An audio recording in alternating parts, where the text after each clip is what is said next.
देखें, यदि नीलामी के बाद जो है अगर बात करें तो नीलामी के बाद अगर आपके पूर्वज का अगर एक तरह से खतियान बन चुका, मान लेते हैं नीलामी में जो आपको पता है कि पहले जो ज़मीन है, अगर ज़मीन का आप माल गुजारी जमा नहीं करते थे, कहानी बताएंगे कभी पुराना जो एक तरह से स्टोरी है, एक तरह से जो ज़मींदारी का प्रथा था उसमें किस तरीके से लोगों को, जो किसान थे उनको, ज़मींदार को परेशान किया जाता था। तो नीलामी के बाद जो है ज़मीन का जो लोग मान लेते हैं माल गुजारी नहीं देते थे, माल गुजारी देने में असमर्थ थे, तो उसकी ज़मीन को क्या किया जाता था, नीलाम कर लिया जाता था। अब जो उसका माल गुजारी भर देगा वो ज़मीन का पेपर उसको मिल जाता था। तो नीलामी के बाद क्या हुआ, जो राज्य सरकार के द्वारा जो सर्वे किया गया, तो नीलामी के बाद अगर आपका खतियान अगर तैयार हो गया है तो वर्तमान में जो है आपका एक डॉक्यूमेंट, जो सबसे मोस्ट इम्पोर्टेंट डॉक्यूमेंट है वो यही है कि आपका ज़मीन का जो है एक तरह से वर्तमान में खतियान मौजूद है। ठीक है। लेकिन अगर नीलामी के बाद आपने ज़मीन नीलामी के बाद लिया, लेकिन वो खतियान आज भी आपके नाम नहीं बना हुआ है और नीलामी का आपके पास कोई कागजात नहीं है और सरकार के रजिस्टर में अगर उसका कोई रिकॉर्ड नहीं है, तो आज आपको बहुत बड़ा समस्या उत्पन्न हो सकता है।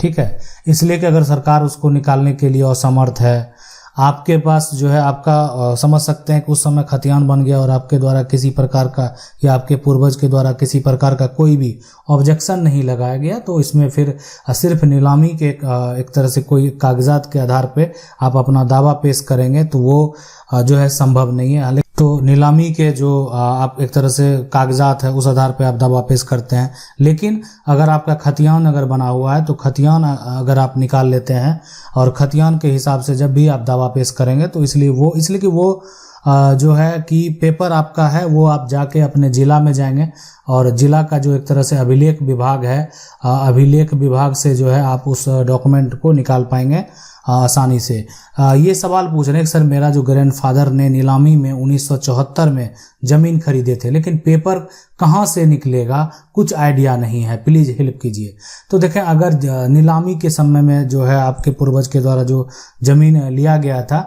तो अगर उसका सर्वे हुआ और खतियान बना है तो आप जिला अभिलेख में जाकर जो है अपने ज़िला में जाएंगे, ज़िला में अभिलेख कार्यालय है, वहाँ पर जाके जो है आप उसका एक तरह से रिकॉर्ड जो है वो निकाल सकते हैं। सवाल ये कह रहे हैं कि सर हम अपना सब कुछ जो है बेच दिए और एक ज़मीन खरीद कर हैं, हम उसी घर में रहते हैं, मेरे पास जो है यहाँ पर दलील है, लेकिन जो है यहाँ पर मोटेशन नहीं हो पा रहा। ठीक है, तो अगर मान लेते हैं जो भी संपत्ति है, अगर उस संपत्ति की बात करें तो सारा संपत्ति को जो है ना बेच दिया गया, संपत्ति को बेच दिया गया, अब उस पर खरीद कर घर बना लिए रह रहे हैं अगर उसमें, लेकिन उसमें जो है ये है कि उसका मोटेशन नहीं हो पा रहा है। तो देखें, मोटेशन नहीं हो रहा है तो मोटेशन में क्या हो रहा है, कहने का मतलब मोटेशन अगर रिजेक्ट हो जाया है तो रिजेक्ट होने के बाद जो है मोटेशन अपील में आप अनुमंडल में जो है जा सकते हैं,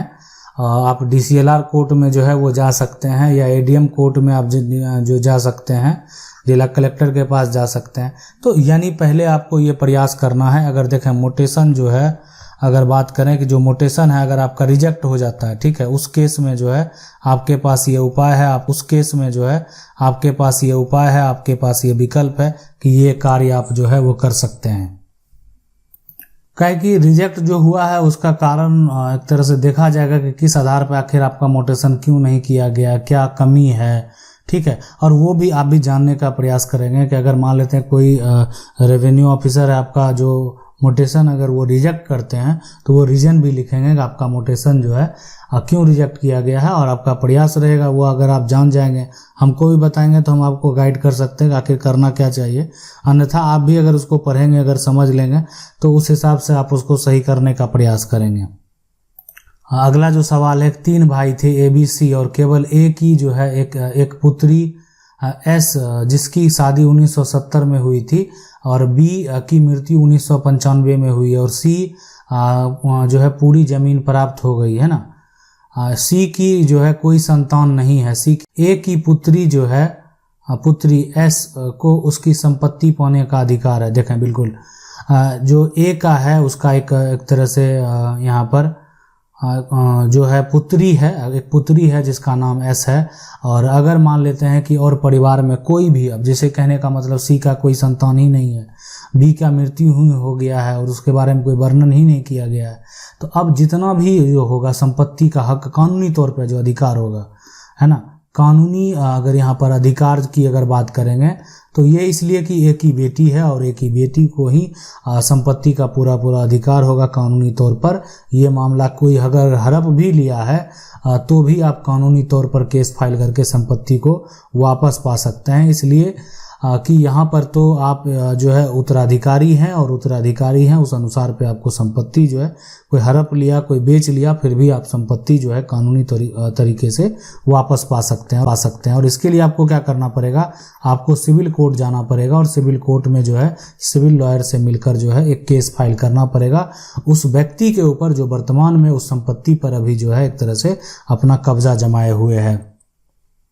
अगला सवाल है, जमीन रजिस्ट्री हो गया, अब दाखिल खारिज नहीं हो रहा है। दाखिल खारिज के लिए वंशावली मांग रहा है, ठीक है, बेचने वाला नहीं दे रहा है वो एक तरह से वंशावली। अब क्या करें, देखें अगर मान लेते हैं कि जो भी ज़मीन है, अगर बात करें ज़मीन का जो है, और ज़मीन ये ज़मीन है और इस ज़मीन को का रजिस्ट्री अगर हो गया है, ठीक है, अब दाखिल खारिज नहीं हो रहा तो वंशावली मांग रहा है, तो अब क्या करें, वंशावली का फॉर्मेट आता है, आप बनवा कर सारा कुछ भर लें और उसके बाद जो है जो सरपंच हैं, है ना,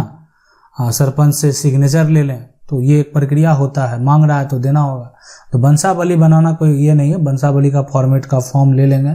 और साथ में अगर मान लेते हैं कि अगर आप ज़मीन का रजिस्ट्री हो गया है तो जो बेचने वाला है, विक्रेता है, उसी के परिवार का वंशावली आपको बनवा कर जो है लेना होगा और साथ में उसका भी सिग्नेचर चाहिए ही। और ख़ास करके मान लेते हैं कोई अगर परिवार में अब दुनिया में नहीं है तो अगर उसका मृत्यु प्रमाण पत्र का भी ज़रूरत पड़ेगा तो वो भी मांगा जा सकता है। इसलिए कि मान लेते हैं आप किसी को ज़मीन अगर बेचे हैं, अब उसका म्यूटेशन अगर नहीं हो रहा है तो उसमें जो है वंशावली मांगा जा सकता है। और उस केस में खास करके मांगा जाता है जब ये जो ज़मीन है ना, ज़मीन जो है वो उसमें विक्रेता का नाम जो है, विक्रेता का नाम यदि अगर है ना, यदि दर्ज नहीं होता है तो उस केस में जो है ये होता है कि अगर ठीक है विक्रेता का नाम अगर दर्ज नहीं हुआ है तो उस केस में जो है यहाँ पर वंशावली मांगा जा सकता है। अगला जो सवाल है कि पुराना खतियान जो है 3 भाई का हिस्सा बराबर है, 2 भाई रोड है और 1 भाई पीछे है। तीनों भाई आपस में मिलकर जो है स्टाम्प पेपर पर 12 फीट का रास्ता यहाँ पर दिया, लिखित जो है दिया, पीछे वाला मकान बना लिया। अब 2 भाई बोल रहा है कि हम लोग आगे हैं, रास्ता नहीं देंगे, अब मैं क्या करूं। तो उनको सबक आप सिखा सकते हैं, आप मकान बना भी लिए ना, सबक जो है सिखा सकते हैं, ठीक है, सिखा सकते हैं। सबसे पहला काम तो है ना, आपको एसडीएम कोर्ट में एक बार केस फाइल कर देना है और सारा मामला जो है वो स्पष्ट करना है। और अगर स्टाम्प पे लिखा हुआ है तो एक बार भाई है, परिवार है, उसके खिलाफ एफआईआर भी दर्ज करा दें। देखें ये होता है ना, ये मान लेते हैं भविष्य में कल आपको कोर्ट जाना ही पड़े तो आपके साथ क्या किया गया, आपके साथ क्या गलत किया गया, उसका एक प्रूफ जो है वो कानूनी तौर पे होना चाहिए कि आपने क्या क्या किया। तो एफआईआर दर्ज किया, एसडीएम कोर्ट में आपने गया। और रही बात कि अगर कोई ऐसा कह रहा है कि हम आगे हैं और नहीं देंगे, तो उनको पता होना चाहिए कि आप कुछ भी अगर कर लीजिएगा, अगर 3 भाई है, सोचेगा कि नहीं हम भी आगे लेंगे, तो कानूनी तौर पे वो ले सकता है। इसीलिए कि आपने क्या किया, उनके साथ भेदभाव जो है वो कर दिया कि आपने जो रास्ता दिया था वो भी अब रास्ता लिखित तौर पे दिया हुआ, वो भी देने से अगर इनकार कर रहे हैं तो कल को ये भी हो सकता है कि अगर आपका जो मकान है, आपका जो घर है, वहाँ से आपके भाई को शेयर एक तरह से मिल जाए, तो ये कितना बड़ा उलझन पैदा हो जाएगा। इसलिए कि कानून जो है वो सबके नज़र में बराबर है। एक भाईचारा वाली बात है कि आपका एक भाई जो है पीछे लेने को तैयार है, और अगर मान लेते हैं फिर भी आप उसको शेयर नहीं दे रहे हैं, हक नहीं दे रहे हैं, तो एक तरह से बड़ा समस्या, अगर मामला कोर्ट में जाता है, मामला सिविल कोर्ट में जाता है, तो समस्या जो है वो काफ़ी बड़ा हो सकता है। अगला सवाल है, सर मेरे पापा ने अपने छोटे भाई को गांव में सिर्फ रहने के लिए अपना घर दिया, 4 साल बाद उसको कहां से मेरा घर जो है मेरे को सेल करना है। अब वो वहां से जो है लेकिन वो एक तरह से खाली नहीं, एक तरह से गाली गलौज लड़ाई करता है, वो घर पे अपना हक जमाए, हम तो क्या करना है। देखें अब सीधी सी बात है कि अपने छोटे भाई को जो है अगर कोई गांव में घर में रहने दिया है, मान लेते हैं घर में अगर एक तरह से घर में रहने दिया है, ठीक है, रहने दिया है, तो अब तो वो दावा कर लिया। डिपेंड करता है कि क्या उस व्यक्ति का कानूनी तौर पर जो है उस व्यक्ति का कोई अधिकार बनता है नहीं बनता। ये जो घर है ये क्या घर है, ये घर पैतृक घर है या ये घर जो है वो अर्जित घर है, खुद की कमाई से जो है यहाँ पर बनाए हुए हैं। अगर ये घर पैतृक है उसमें मान लेते हैं ठीक है बड़ा भाई के नाम ही क्यों ना हो, लेकिन आपके पापा के नाम ही क्यों ना हो, अगर छोटा मान लेते हैं कानूनी तौर पे, इसलिए कि पैतृक संपत्ति है, कानूनी तौर पे अगर वो कब्जा किए हुए है और वो अगर एक तरह से हिस्सेदार है तो इतनी आसानी से आप उसको हटा नहीं सकते हैं,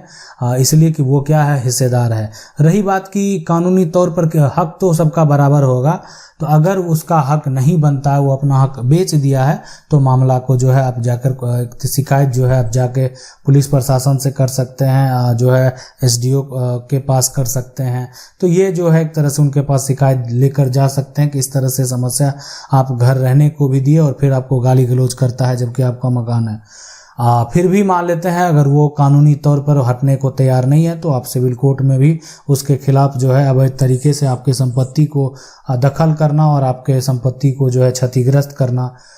का जो मुकदमा है उसके ऊपर जो है वो दर्ज करवा सकते हैं। आशा करते हैं वीडियो अच्छा लगा होगा। वीडियो को लाइक जरूर कर दें। चैनल को पहली बार देख रहे हैं सब्सक्राइब करके जो बेल आइकन है उसको जरूर दबा लें। मिलते हैं अगले वीडियो में, तब तक के लिए जय हिंद।